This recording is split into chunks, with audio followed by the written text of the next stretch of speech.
অসম চৰকাৰ ভাৰত চৰকাৰে যি হুৰুঙা আনি দিছে নাগৰিকত্ব সংশোধনী আইন 2019 অনুসৰি তাৰে আলম লৈ এতিয়া যোৱা আপোনাৰ মোৰ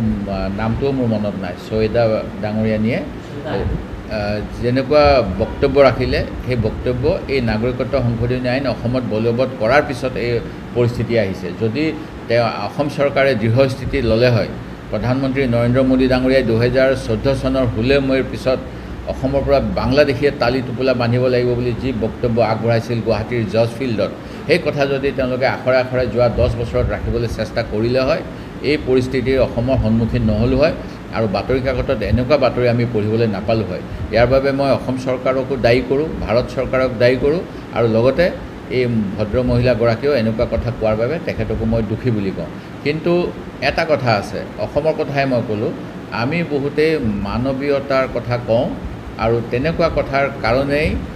মই প্ৰধানমন্ত্ৰী মোদী ডাঙৰীয়াক অসমৰ পৰা নাগৰিকত্ব সংশোধনী আইন বাদ দিয়ক আৰু ভাৰতৰ অন্য ৰাজ্যত যিসকলে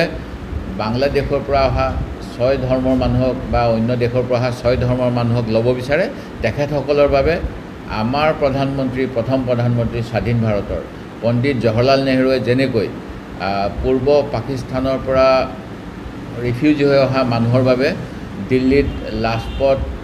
নগৰ বা চিত্তৰঞ্জন পাৰ্ক দেশবন্ধু চিত্তৰঞ্জন পাৰ্কৰ নিচিনা যেনেকৈ হাউচিং ছ'চাইটি বনাইছিল তেনেকুৱা ছ'চাইটি অন্য জেগাত বনাওক বুলি মই আহ্বান জনাইছিলোঁ এই আহ্বানৰ প্ৰতি চৰকাৰখনে গুৰুত্ব দিয়া নাই আৰু অসমত এটা ভাতৃঘাতী সংঘৰ্ষৰ বাবে চেষ্টা চলাই আছে নাগৰিকত্ব সংশোধনী আইনৰ যোগেদি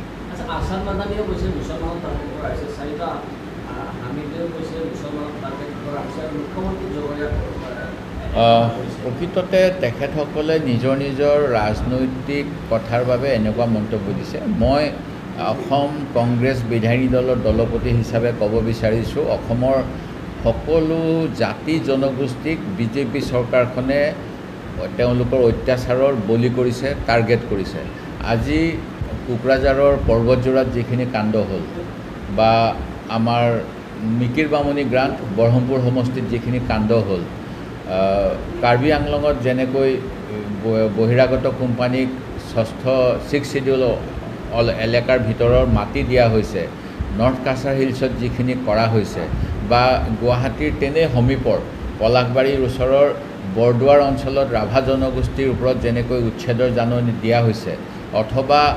আদানীক এয়াৰপোৰ্ট এৰ'চিটি বনাম বুলি কৈ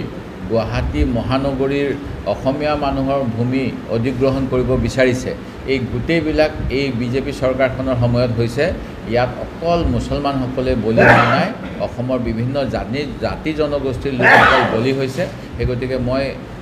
আশা কৰিম মই আনন্দ পালোঁ হয় যদি মাদানী ডাঙৰীয়াই অসমৰ সকলো মানুহৰে অন্যায় কৰিছে বুলি ক'লে হয় এটা পাৰ্টিকুলাৰ জনগোষ্ঠীৰ কথা কৈ তেখেতে বৰ ভাল কাম কৰা নাই অসমৰ বাবে